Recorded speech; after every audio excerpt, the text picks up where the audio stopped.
Lekelarni aniqlash uchun bevosita qanday savollarni berish mumkin bo'lar ekan?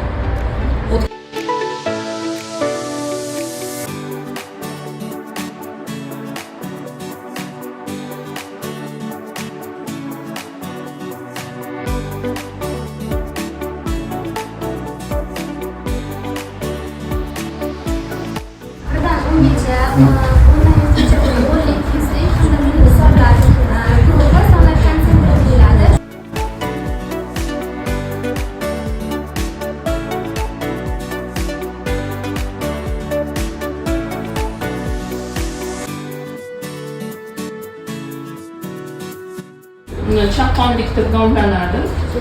Baliqchilarning testini bo'lsa, magnit berilgan. Mana magnitda bevosita baliqchilarning idishingizga to'g'ri keladi.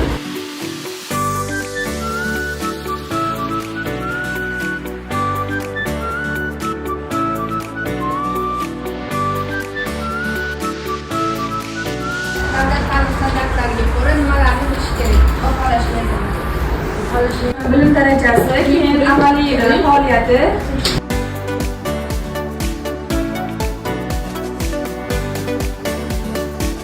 Bor edi, bu ikkita qalamni ukasiga 5 ta daftarni duxonasiga berildi. Aslida endi nechta qalam va nechta daftar qoldi? Dildorada qalamdan 8 ta, daftardan 5 ta qoldi.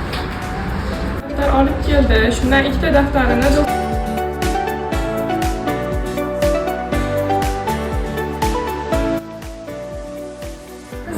ayirsa 5, 20dan 30dan 27dan ayirsa 3, 30dan 28dan ayirsa 2, 21dan 16dan ayirsa 5.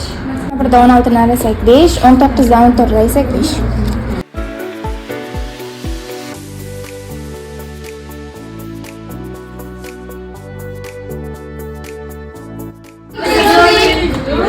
O'sha yozilgan yozuvni ko'radi, esida saqlab qoladi va xotirasida saqlab keyin javob beradi. Ya'ni marhamat diqqatingizni ekranga qaratasiz.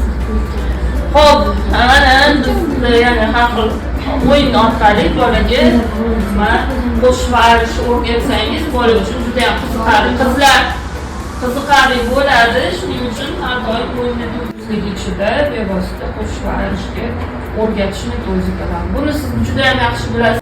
Mana Zukkolar jamoasida ham 20dan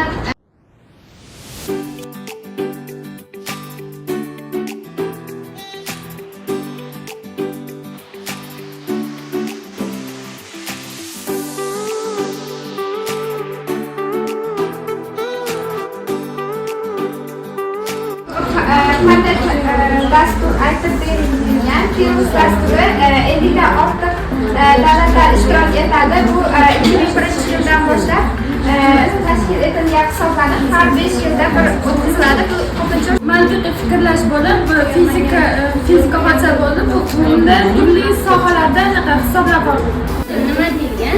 Bu pedagogika psixologiya texnologiyalarida mashg'ulotlarda kasbiy ta'limotga yo'naltirish bo'yicha matematikada asosan aniq misollardan foydalangan holatda o'quvchilarga soddalashtirish misollarni to'g'ri tashkillashtirish va metodikalardan foydalanish Aniqlash jarayoniga o'tamiz.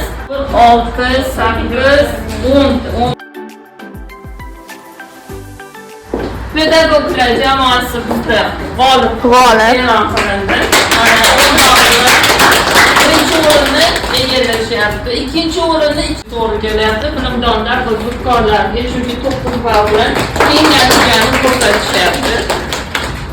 Va chaqqonlar komandasi 7,5 ball bilan uchinchi o'rinni egallashyapti. Lekin hali ishonamiz, keyingi darslarda yana o'rgatish bo'yicha reja-martingimizga kelar ekanmiz. Aynan shu bo'yicha nima qilasiz? Tayyorgarlik ko'rib kelasiz. Bu sizga vazifa bo'lardi.